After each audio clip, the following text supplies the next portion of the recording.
সবাইকে স্বাগত জানিয়ে আমি আজকে আমার রেসিপিটি শুরু করব। তার আগে তোমরা সবাই ভিডিওটাকে স্কিপ না করে দেখতে থাকো যে আমি আজ কী রেসিপি বানাচ্ছি। আর যারা আমার চ্যানেলে নতুন তারা অবশ্যই সাবস্ক্রাইব করে দেবে এবং লাইক করে দেবে।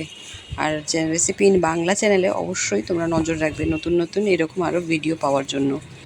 প্রথমে আমি একটি আম নিয়েছি। আমটি মিষ্টি হলে খুব ভালো হয়, কেউ যদি চাও হিমসাগর ব্যবহার করতে পারো। আমি এখানে একটি ল্যাংড়া আম ব্যবহার করেছি। আমটি খেতে ভালোই হয় স্বাদে, তাই এবার আমি হাত দিয়ে ভালো করে চেপে চেপে আম থেকে আমের শাঁসগুলো ভালো করে ছেঁকে নিয়েছি, দেখতে পাচ্ছ। ছেঁকে নেওয়ার পর যে ম্যাঙ্গোর পিউরিটা হয়েছে সেই পিউরিটা দিয়ে আমি এখন ক্ষীর বানাবো।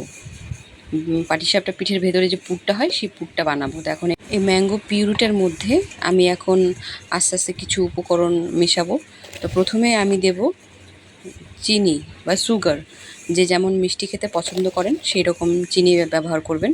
তো আমি এখানে 3 টেবিল স্পুন মিষ্টি দিয়েছি চিনি, তারপরে 2 টেবিল স্পুন দিয়েছি পাউডার দুধ, গুঁড়ো পাউডার দুধ, এতে স্বাদটা বাড়িয়ে দেবে।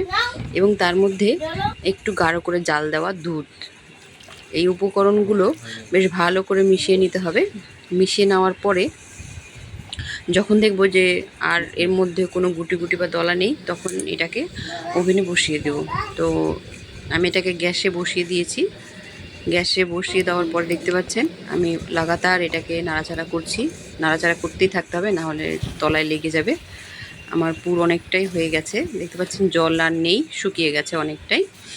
এরকম গাঢ় হয়ে যাবে, যখন এরকম গাঢ় হয়ে যাবে আর কোনো জল থাকবে না, তখনই মনে করবেন যে পুরটা হয়ে গেছে। তো আমার পুর রেডি। এবার আমি যাব পাউরুটিটাকে রেডি করতে। এবার এরকম পাউরুটি নিয়ে নেব, তার চারিপাশটা কেটে নেব, এতে দেখতে সুন্দর লাগে। দেখতে পাচ্ছেন যে চারিপাশটাকে আমি সুন্দর করে কেটে নিচ্ছি পাউরুটির। এটা খুব তাড়াতাড়ি এবং খুব সহজ একটা রেসিপি এবং খুব মুখরোচক, যে কারো মানে পছন্দ হবে। ছোট থেকে বড় সবাই খেতে পারে এবং খুব স্বাদ খেতে, এটা খুব টেস্টি হয়। আপনারা চাইলেন বাড়িতে করতে পারেন এবং কেমন হয় আমাকে অবশ্যই কমেন্টসে জানাবেন। তো এখানে নিয়ে নিয়েছি আমি দুধ, এটা জাল করা দুধ, খুব গাঢ় করা যাবে না, একটু পাতলা থাকতে হবে। এবার এই দুধটার মধ্যে আমি কেটে রাখা পাউরুটিগুলো দিয়েই তুলে দিতে হবে। খুব বেশি দুধে ভেজানো যাবে না, তাহলে এরকম বেলা যাবে না, বেলার সময় খুব অসুবিধা হবে, লেগে যাবে। তো নিয়ে নিয়েছি, নেওয়ার পরে আমি একটু হালকা করে বেলনিটা দিয়ে চেপে চেপে নিতে হবে। তারপরে এর মধ্যে আমি সেই ম্যাঙ্গো পিউরিটা দিয়ে দিচ্ছি। দেখুন দেখতে কত সুন্দর লাগছে। ম্যাঙ্গো পিউরিটা দিয়ে হালকা হাতে, খুব জোরে চাপা যাবে না, হালকা হাতে ভালো করে রোল করে নিতে হবে। রোল করে নিয়ে দেখুন আমার রেডি হয়ে গেছে, রোল করা হয়ে গেল একটা। এবার দ্বিতীয়টা নিব। দেখতে পাচ্ছেন আমি কত তাড়াতাড়ি জাস্ট দিয়েই তুলে নিতে হবে এবং হালকা হাতে বেলনিটা দিয়ে চেপে চেপে নিতে হবে। নেওয়ার পরে এর মধ্যে সেই ম্যাঙ্গো পিউরিটা দিতে হবে, দিয়ে রোল করতে হবে এবং হালকা হাতে, প্রেশার দেওয়া যাবে না।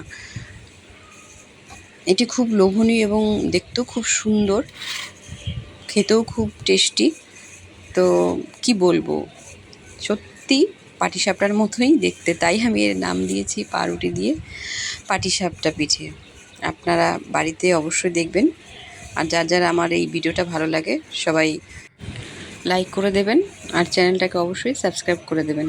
তো এবার আমি নিয়েছি নারকেল, নারকেলটাকে হালকা একটু ভেজে নিয়েছি, শুধু কড়াইতে একটু ভেজে নিয়েছি, যাতে খাবার সময় মুচমুচ হয়, খুব ক্রাঞ্চি ক্রাঞ্চি হয়।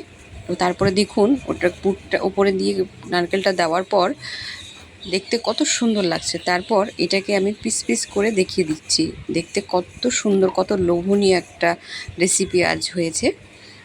দেখতে পাচ্ছেন কত সুন্দর লাগছে দেখতে, কালার কম্বিনেশনটাও খুব সুন্দর এবং ভেতরে পুরটা যে ভরেছে খুব লোভনীয়। তাহলে আজ এই পর্যন্তই, আবার অন্য সময় দেখা হবে নতুন আরেকটা রেসিপি নিয়ে। ততক্ষণে সবাই খুব ভালো থাকবেন।